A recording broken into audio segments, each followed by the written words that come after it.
Como neurólogo científico, digamos, el reto mayor es entender cómo funciona el cerebro y entender estas enfermedades tan complejas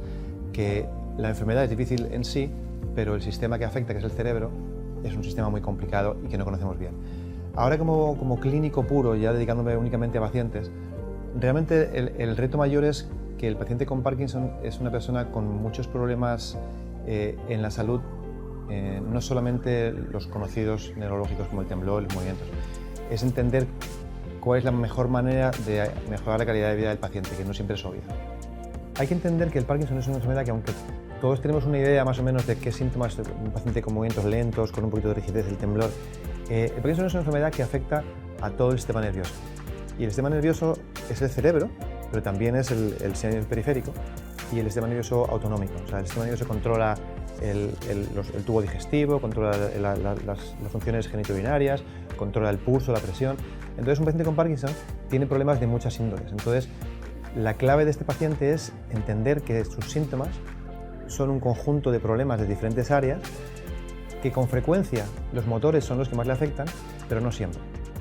En el Parkinson uno puede tener problemas cognitivos y de memoria, problemas de estado de ánimo, problemas de percepción, alucinaciones, problemas de sueño. Cuando decimos problemas en el tubo digestivo, hinchazón abdominal, estreñimiento, urgencia para orinar, problemas sexuales, problemas de regulación de pulso y de presión, de salivación, de tragado, de olfato. Evidentemente no todo el mundo los tiene todos, pero se pueden tener todos estos problemas.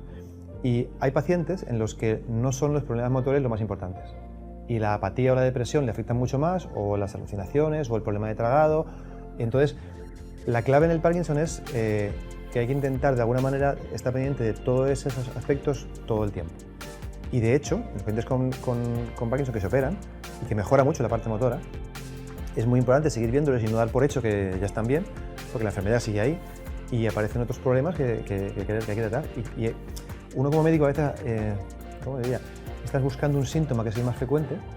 que es el que más preocupa a todo el mundo, al paciente y al médico, y por fijarte mucho en ese,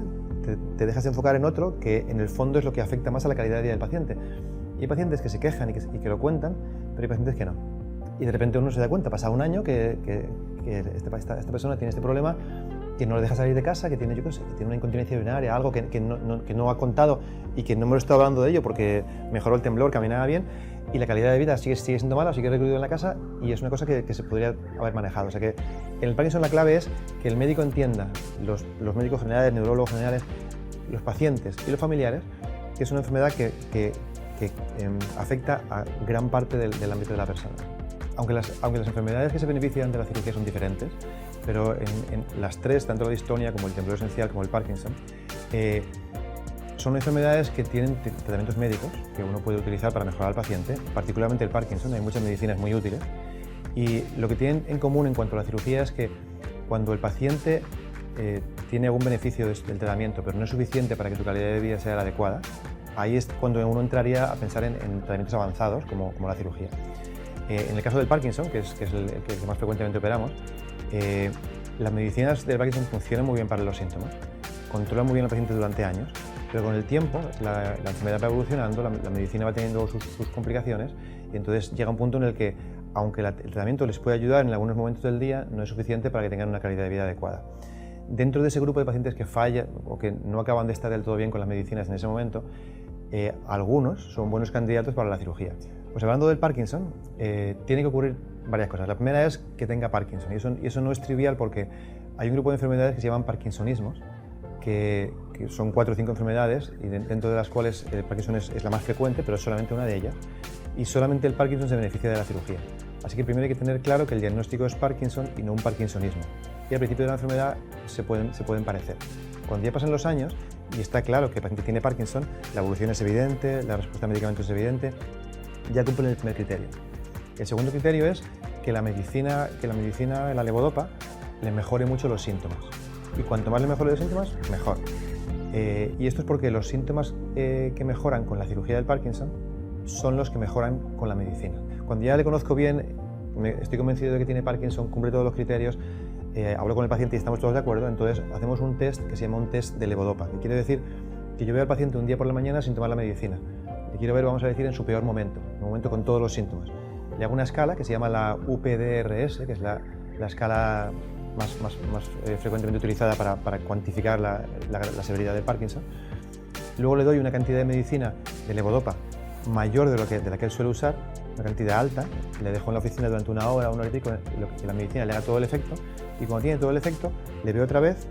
le vuelvo a hacer la escala, veo qué complicaciones tiene con esa dosis alta de medicina, y viendo la respuesta a levodopa, eso predice bastante bien cuánto va a mejorar con la cirugía. Cuando ya tengo esto hecho, lo siguiente es evaluaciones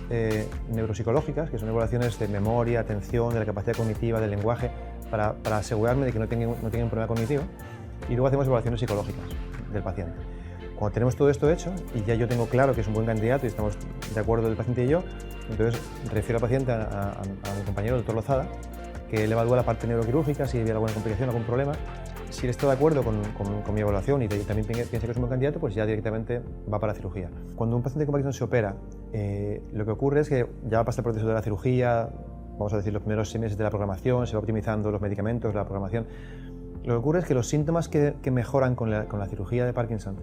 lo curioso es que aunque la cirugía de Parkinson, y se lo explicamos siempre a los pacientes, no cambia el curso de la enfermedad, el proceso de la patología del Parkinson continúa en el cerebro, pero los síntomas que mejoran con la cirugía de alguna manera se estabilizan y entonces esa mejoría se mantiene bastante constante. Y eso es un cambio enorme en el paciente, porque es un paciente acostumbrado a fluctuar mucho, a tomar la medicina, a estar muy bien, a estar muy mal, tiene síntomas muy descontrolados, y cuando se operan, los síntomas en general mejoran bastante, pero esas subidas y bajadas que le digo yo, pues un paciente igual cuando está bien con la medicina, igual está al 90% de su normalidad, cuando está mal está al 10%, después de la cirugía fluctúa, pero si está bien igual está al 95% y si está mal está al 75%. Entonces, aunque tiene síntomas, pero es un control motor mucho más estable durante el día, mucho más razonable, permite bajar las medicinas, así que uno disminuye las complicaciones, por ejemplo, gente que tiene que tomar mucho medicamento y tiene mucha disquinesia, o tiene alucinaciones, o tiene mucha bajada de presión, o tiene mucho sueño por el medicamento, todo eso mejora, o sea que en general el estado de salud en general y la movilidad y la independencia del paciente mejora bastante. En el caso del temblor, el problema es que el temblor es algo muy incapacitante, y sobre todo cuando afecta al lado dominante. Son pacientes que